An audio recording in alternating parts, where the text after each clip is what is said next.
Welcome to my YouTube channel. आज की हमारी ये वीडियो पीएमए लॉन्ग कोर्स 153 के रिलेटेड है। तो चलिए आइए वीडियो को स्टार्ट करते हैं। आज की इस वीडियो में हम बात करेंगे कोर्स डिटेल्स, इसकी eligibility and in eligibility conditions, इसकी रजिस्ट्रेशन और सिलेक्शन प्रोसीजर के बारे में, डॉक्यूमेंट्स रिक्वायर्ड जो होते हैं उनके बारे में और इसकी फर्दर सिलेक्शन के बारे में। इस वीडियो को एंड तक ज़रूर देखिएगा। PMA long course details. सबसे पहले इसकी एज है। अगर आपकी एज 17 to 22 है तो आप अप्लाई कर सकते हैं। अगर आपकी एज 17 से कम है या 22 से ज़्यादा है तो आप अप्लाई नहीं कर सकते। इसमें एज रिलैक्सेशन दी जाती है जो कि 3 मंथ्स की होती है। वो अप एंड डाउन दोनों की होती है। मतलब कि अगर आपकी 17 से कम है और 22 से ज़्यादा है तो आपको 3 मंथ्स की रिलैक्सेशन दी जाएगी। उसके बाद आप अनमेरिड होने चाहिए, मेल हों, 5.4 यानी कि 162.5 सेंटीमीटर आपकी हाइट हो। मतलब कि अगर आपकी हाइट 5 फुट 4 इंच से कम है तो आप इसके लिए अप्लाई नहीं कर सकते। आपका वेट आपकी बॉडी के अकॉर्डिंग हो। इसकी रजिस्ट्रेशन स्टार्ट है 9 अक्टूबर 2023 टू 17 नवंबर 2023 तक इसकी ऑनलाइन रजिस्ट्रेशन जारी रहेगी। नेक्स्ट इसके इनिशियल टेस्ट हैं जो कि 22 नवंबर 2023 से लेकर 19 जनवरी 2024 तक जारी रहेंगे। आपकी नेशनैलिटी सिटीज़न ऑफ पाकिस्तान होनी चाहिए या फिर आपका डोमिसाइल हो आज़ाद कश्मीर और गिलगित का, तो आप अप्लाई कर सकते हैं। उसके बाद है एलिजिबिलिटी कंडीशंस। तो सबसे पहले है इंटरमीडिएट और इक्विवेलेंट। मसलन कि आपकी अगर एफएससी है, एफए है, आईसीएस है या कोई भी इसके इक्विवेलेंट है तो आप अप्लाई कर सकते हैं और आपकी एज 17 to 22 के दरमियान होनी चाहिए। इसमें आपको 3 मंथ की रिलैक्सेशन भी मिलेगी। उसके बाद ग्रेजुएट्स, मतलब कि अगर आपने बीए बीएससी की है और आपके 60% मार्क्स हैं तो आप अप्लाई कर सकते हैं पीएमए लॉन्ग कोर्स के लिए। उसके बाद अगर आपका 4 इयर्स है, मतलब कि आपका बीएस है, तब भी आप अप्लाई कर सकते हैं और इसके लिए एज 17 to 24 इयर्स तक है। इसमें आपको एज रिलैक्सेशन नहीं दी गई। जो कि आर्मी सोल्जर्स हैं वो भी अप्लाई कर सकते हैं अगर उनके मार्क्स 50% हैं, एफए, एफएससी, आईसीएस और जो भी इक्विवेलेंट है, तब भी वो अप्लाई कर सकते हैं पीएमए लॉन्ग कोर्स के लिए। अब हम इसकी इन एलिजिबिलिटी कंडीशंस के बारे में बात करते हैं। अगर आप ट्वाइस रिजेक्टेड हैं या ट्वाइस स्क्रीन आउट हुए हैं इंटर सर्विस सिलेक्शन बोर्ड से, आईएसएसबी से आप रिजेक्टेड हैं या स्क्रीन आउट हुए हैं तो आप अप्लाई नहीं कर सकते। और अगर आपने पहले आईएसएसबी दी है, मतलब कि अभी आपको 120 डेज़ नहीं हुए आईएसएसबी दी हुई को, तो भी आप अप्लाई नहीं कर सकते। आपने जो पहले आईएसएसबी दी है उसके 4 मंथ बाद आप किसी भी कोर्स के लिए अप्लाई कर सकते हैं। उसके बाद है अगर आप डिसमिस्ड या रिमूव्ड किए गए हैं किसी भी गवर्नमेंट के इदारे से या किसी भी फोर्सेस से, तब भी आप अप्लाई नहीं कर सकते। अगर आप पर कोई केस है या आप पर कोई एफआईआर है या आपका कोर्ट में कोई केस चल रहा है, तब भी आप अप्लाई नहीं कर सकते।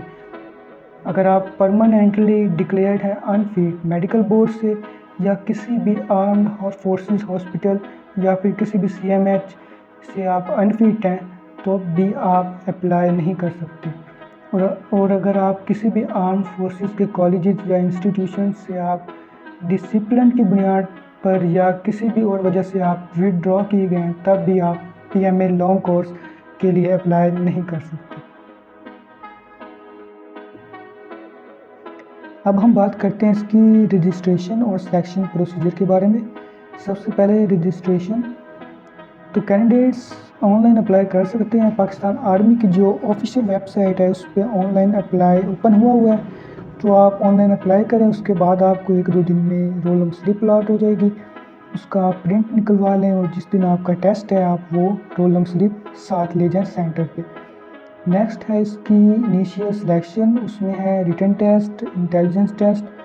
उसके बाद अगर आप ये क्लियर करते हैं रिटन टेस्ट तो मेडिकल एग्जामिनेशन होगा, आपका मेडिकल टेस्ट होगा।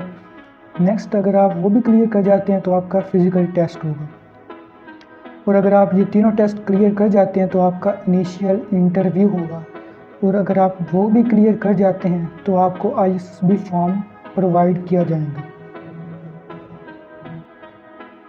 रिटन टेस्ट में जो टेस्ट हैं वो उनमें से सबसे पहले जो है वो वर्बल और नॉन वर्बल है। अगर आप ये टेस्ट क्लियर करते हैं उसके बाद आपका एकेडमिक टेस्ट होगा जो कि इंग्लिश, मैथ, पाक स्टडी, इस्लामियात और GK पे मुश्तमिल होगा। अगर आप ये भी क्लियर करते हैं तो आपकी जो रोल नंबर स्लिप है उस पर एक स्टैंप लगाएंगे और आपका मेडिकल एग्ज़ाम होगा। देन आपको वो एक डेट प्रोवाइड करेंगे कि आपका इस डेट को फ़िज़िकल टेस्ट है, और आपके फ़िज़िकल टेस्ट में 1.6 किलोमीटर रनिंग होगी।